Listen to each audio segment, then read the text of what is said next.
Obviously, certain people will be very hurt or ARC broken when they get this true data. But the idea is, once they get over this initial secondary, you know what a secondary is, then at that point they will have freed a lot of charge on their own personal first dynamic track, and they will see that what they have been regarding as true data has been false data. Therefore, what then happens is that they will address the source of the true data. They will know that this e-meter can prove that I am Jesus Christ, Father Malchut. And that being the case, who developed the e-meter? Scientology. This is the source of the truth, but what is the source of the meter? And it all comes down to the first incident on the track. So even though people might be initially distressed by this revelation, they might be initially shocked, ARC broken, or totally devastated. Well, but it is for the greatest good, for the greatest number of dynamics, that they have this data, false data, stripped. Because why should, let me ask you a question. Is it fair in the 12th century? I had an existence in the 12th century. I was a nun. I was a nun in the 12th century.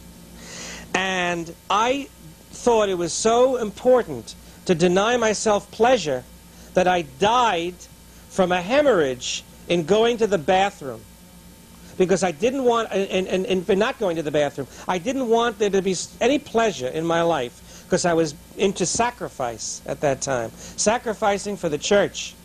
So I hemorrhaged because I held my bowels in until they erupted, because I was afraid that any little pleasure might be too much of a sin.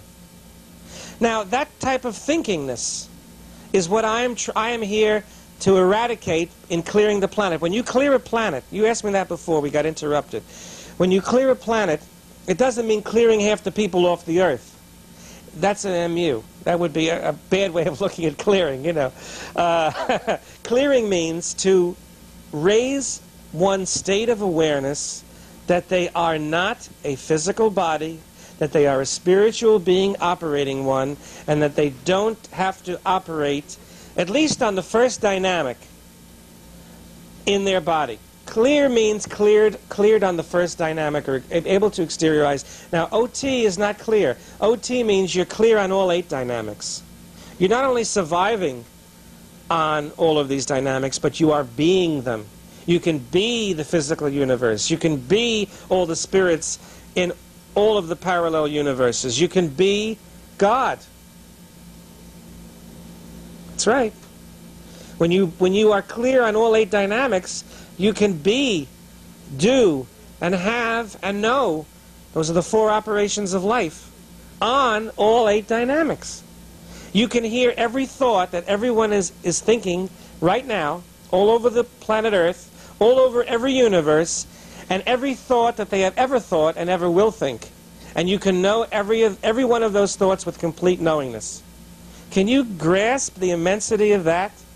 Now, when you have a half a planet of Earth cleared, the other half is very easy. You know, it's like the old expression that Scientology taught me. It's the second million that's the easiest. You know, the first million is the hardest to make, you know. And once you get to the first million, it's very easy to make the second million. Fred Hare said that. The point is, what I'm trying to make is, once you clear half of the people of Earth, and you get them to a level of awareness that they know that they are a spiritual being, the rest of it, I mean, who do you have left? You have some Buddhists, and they're already half clear. Because Buddhism, you know, L. Ron Hubbard was Buddha. L. Ron Hubbard, read the Hymn of Asia. Have you ever read the Hymn of Asia? No. The Hymn of Asia is a book that L. Ron Hubbard wrote. That, in fact, it's right here. I have it right here. In which he tells about his life as Buddha. And what mistakes he made at that time because he didn't go all the way. Buddha talked about the state of clear. But he didn't tell anyone how to do it.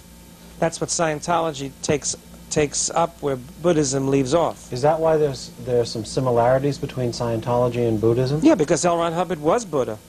In fact, in many of my literature it says, join the greatest push on the planet Earth since the last 2,500 years.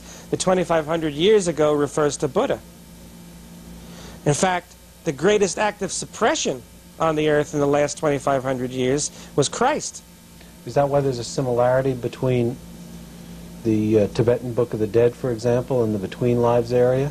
Yeah, it's because the Vedic hymns, when the Vedic hymns were written by Ron in that lifetime, that data was written down, and of course the Between Lives area is an offshoot of that. The Vedic hymns was written by Ron